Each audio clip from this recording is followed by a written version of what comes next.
പറഞ്ഞത്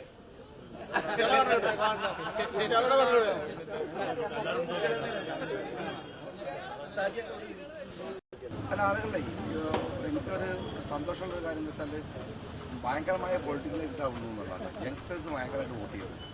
ഈ പാറ്റേണിൽ ഒരു 85 മോർ വോട്ട് വരുന്നതല്ല, ഒരു ഘടകം വരുന്നത് ജൻസി കുട്ടികളുടെയും യൂത്ത്സിൻ്റെ ഒക്കെ വോട്ടുകൾ ഭയങ്കരമായിട്ട് വരുന്നു എന്നുള്ളതാണ്. പുതിയൊരു ബാച്ചിൻ്റെ നല്ല രാഷ്ട്രീയ ബോധം ഉണ്ടാവുന്ന ആൾക്ക് പിന്നെ യൂത്തിലേക്ക് എത്തുമ്പോഴത്തേക്ക് ഒരു വോട്ട് ചെയ്യുന്ന ടീമൊക്കെ എല്ലാവരും വന്നിട്ട് കമ്മിറ്റഡായി വോട്ട് ചെയ്യും. ഈ ചൂടത്തും വന്നിട്ട് കട്ടൂസൊക്കെ ഭയങ്കര ക്യൂ ആണ്. തീർച്ചയായിട്ടും ഗുണം ചെയ്യും. കാരണം എന്താ വെച്ചാൽ ഈ പ്രത്യേകിച്ച് പിന്നെ UDFൻ്റെ നല്ല വോട്ടുള്ള ഇടത്തും പിന്നെ ഭയങ്കരമായിട്ട് വോട്ട് വീഴുന്നു. ദാറ്റ് മീൻസ് ഒരു ഒതുങ്ങിയുന്ന ആളുകളൊക്കെ മാറി പ്രതികരിക്കുന്നു എന്ന് പറയുന്നത് പിന്നെ ഒരു UDFന് അനുകൂലമായ ട്രെൻഡാണ്. വോട്ട് ചെയ്യുന്നുണ്ട്. അതും കൂടി വിലയിരുത്തി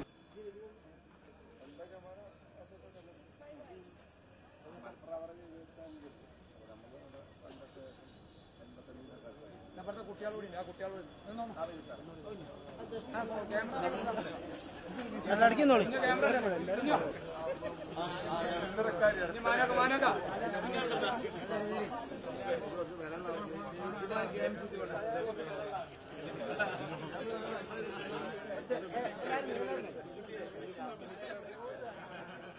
എന്തായാലും അപ്പം അങ്ങനെ അത് നമ്മൾ നോർമലായിട്ട് എടുത്താൽ ഇടതുപക്ഷത്തിന് അനുകൂലമായി വോട്ട് ചെയ്യാൻ എന്താ ഉള്ളതെന്നുള്ള പ്രശ്നം എന്താ ഉള്ളതെന്നുള്ള പ്രതിഷേധത്തിൻ്റെ വോട്ടുകൾ വരുമ്പോഴാണ് ഈ പാറ്റേൺ എപ്പോഴും കൂട്ടുക. ഒരു സ്ത്രീകളുടെ വോട്ട് ഭയങ്കരമാണ്. അവരുടെ ഈ നമുക്ക് നിലവിലുള്ള സിസ്റ്റത്തെ മാറണം എന്ന് വിചാരിക്കുമ്പോഴാണ് വോട്ടിംഗ് പാറ്റേൺ എന്താണ് രീതി എപ്പോഴും വരും.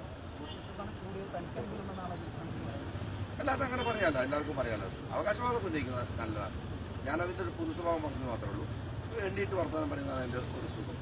ഞങ്ങളെ സംബന്ധിച്ചിടത്തോളം ഞങ്ങൾക്ക് അതിൻ്റെ കോൺഫിഡൻസ് കൂടിയിട്ടുണ്ട്. ഒരു പകരുള്ള അവകാശവാദം എന്നുള്ളതൊക്കെയല്ല, ഞങ്ങൾക്ക് ഒരു കോൺഫിഡൻസ് ഉണ്ട്. കുറച്ച് നേരത്തെ ഉണ്ടായിരുന്നതിനേക്കാൾ കുറച്ചുകൂടെ കോൺഫിഡൻ്റ് ആണ് ഞങ്ങൾ. തീർച്ചയായിട്ടും ഞങ്ങൾ പിന്നെ 4-ാം തീയതി വരെ കാത്തിരിക്കുന്നു മാത്രമേ ഉള്ളൂ. ഞങ്ങളെ കോൺഷ്യസ് ചെയ്യാണ്, ഞങ്ങളെ പണിയെടുക്കാൻ